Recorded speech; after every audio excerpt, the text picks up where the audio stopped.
Boa tarde, pessoal. A nossa aula dessa semana terá como tema solubilidade, que é a capacidade que eu tenho, que a água tem de dissolver os materiais. Nós veremos então solubilidade, a água e a formação de misturas, e depois a separação de misturas.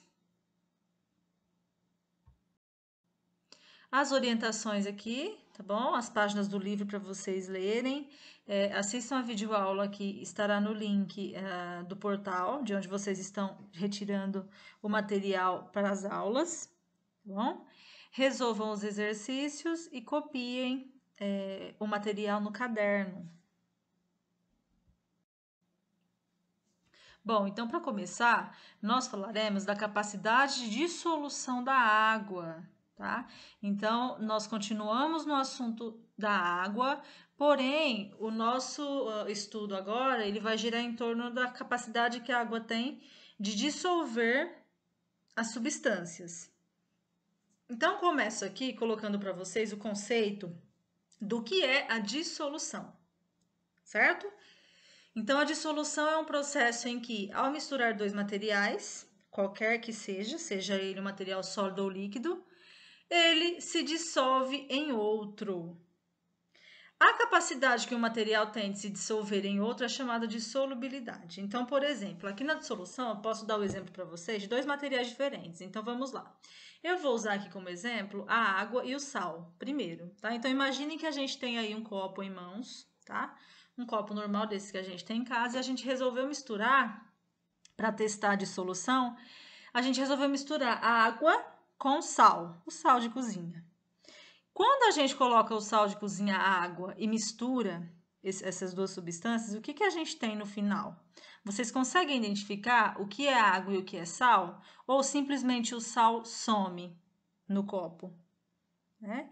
Então, vocês farão depois, como atividade, vocês farão um experimento, mas todo mundo já sabe, né? Que a água e o sal, quando a gente junta os dois, eles praticamente formam uma substância só, né? A gente só vê a água, não vê mais o sal. Então, quando eu consigo dissolver uma substância na outra, então eu digo que aquela substância ela é solúvel, ou seja, ela se dissolveu na água. Outro exemplo aí, ó, de solubilidade: água com suco, o suco de pozinho que a gente faz em casa, né? Também envolve aí o conceito de dissolução, porque quando eu misturo a água com o pozinho do suco, no final eu tenho a água, né, com o sabor e com a cor do suco que eu escolhi, né? Então, de acordo com a solubilidade, os materiais são classificados em dois tipos: solúveis, que são quando eles se dissolvem, ou insolúveis, quando eles não se dissolvem. Ó, como insolúvel aqui, eu vou dar um exemplo básico para vocês também: água e óleo. Quem nunca fez, pode fazer em casa, eu deixo aqui como sugestão, misturar a água com o óleo e ver o que acontece, tá? Pode-se dizer, então, que a vida depende da capacidade de dissolução da água.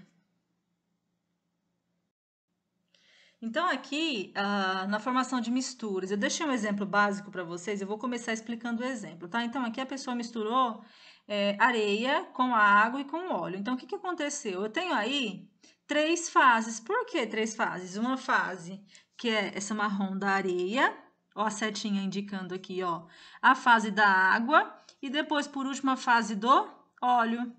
Três cores diferentes, três fases diferentes.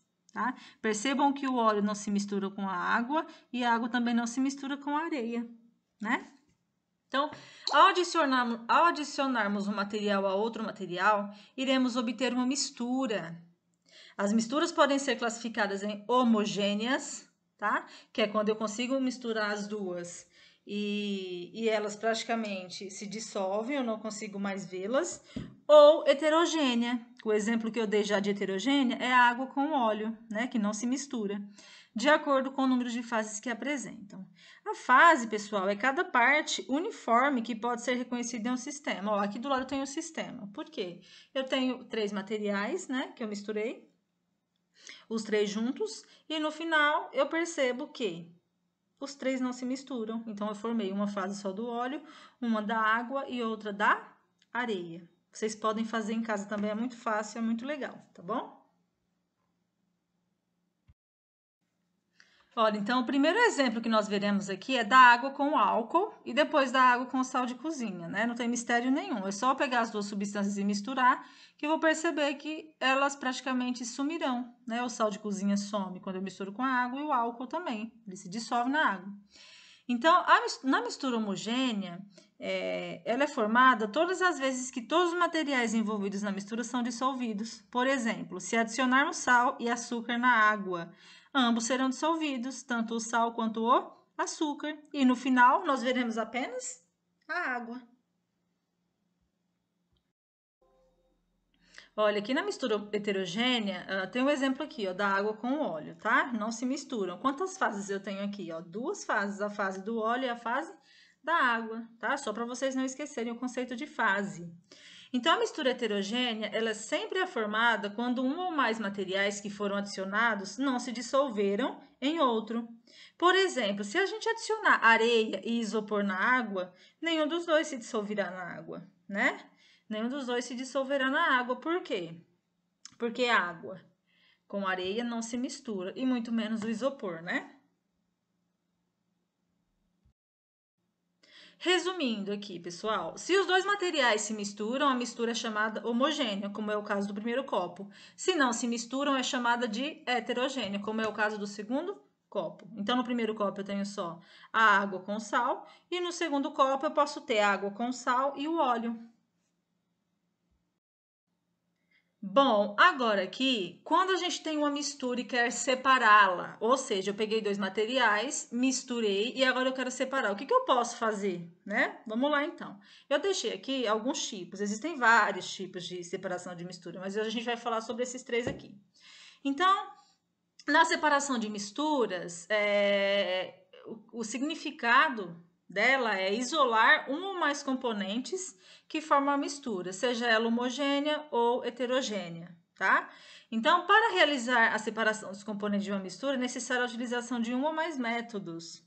Então, para mistura heterogênea, que método eu posso usar? Eu posso usar o método da decantação, que é quando o componente menos denso da mistura ele é posicionado em cima do componente mais denso, né? Devido à ação da gravidade. Exemplo, separar o barro da água. Então, na decantação, o que está envolvido? A densidade, tá? Então, o menos denso, ele fica em cima do que é mais denso, né? Devido à ação da gravidade. A filtração é o método no qual um filtro de papel retém o componente sólido de uma mistura formada por um sólido e um gás ou um sólido não dissolvido em um líquido. O exemplo, separar a areia da água. Vamos ficar com um exemplo básico aqui de um sólido que não foi dissolvido em um líquido, né? Então, suponhamos que a gente queira separar a areia da água. Como que a gente pode fazer isso? Com um filtro, né? Filtro de papel, por exemplo. E depois, esses dois que eu acabei de falar aqui, eles servem para separar misturas heterogêneas, tá? Nós vamos ver agora para mistura homogênea. Como que eu faço? Então, para mistura homogênea, eu só deixei um exemplo aqui, mas depois eu comento sobre os outros que tem, e no livro de vocês, né, conforme sugestão lá no início das recomendações, vocês têm no livro vários tipos de separação de misturas. Então, a evaporação é usado para mistura homogênea, mas como? Então, é um método utilizado quando não temos o objetivo de reutilizar o líquido presente na mistura. Assim, ao evaporar, o sólido é separado. Exemplo, separação da água do sal em uma salina. Então, a salina é o local onde há aí uma separação da água salgada, né? A água evapora e fica apenas o sal, certo? E aqui também eu vou complementar. Ó, existe um método de separação de mistura também que se chama catação. A catação é muito simples, ó. Quando a mãe de vocês, ou até mesmo vocês, vão ajudar em casa e a mãe fala assim: cata o feijão para mim. O que vocês costumam fazer? Separar o feijão bom do feijão que não está bom para ser cozinhado, né? Então, o feijão bom a gente separa e o feijão ruim a gente descarta. O Que método é esse? Esse método ele se chama catação. E para eu fazer ele, eu faço manualmente com as próprias mãos, eu utilizo pinças, tá? Então, eu misturo, eu separo, na verdade, o feijão que está bom do feijão que não está. Ele é chamado de catação. Eu estou catando os feijões que não servem mais. A atividade de vocês essa semana é muito simples, tá? Vocês têm apenas que realizar esse experimento aqui, porém, não é para ser feito em grupo, façam individualmente, tá? É muito simples. Aqui ao lado tem o material que vocês vão precisar, tá? E vocês responderão depois essas duas questões aí embaixo. O que aconteceu com cada um dos materiais? E depois elaborem uma explicação para o que aconteceu em cada caso, usando na resposta os termos solúvel e insolúvel. Certo? Bom trabalho. Qualquer dúvida, vocês podem me procurar, né? Como a gente tem feito. E se cuidem. Até mais, pessoal.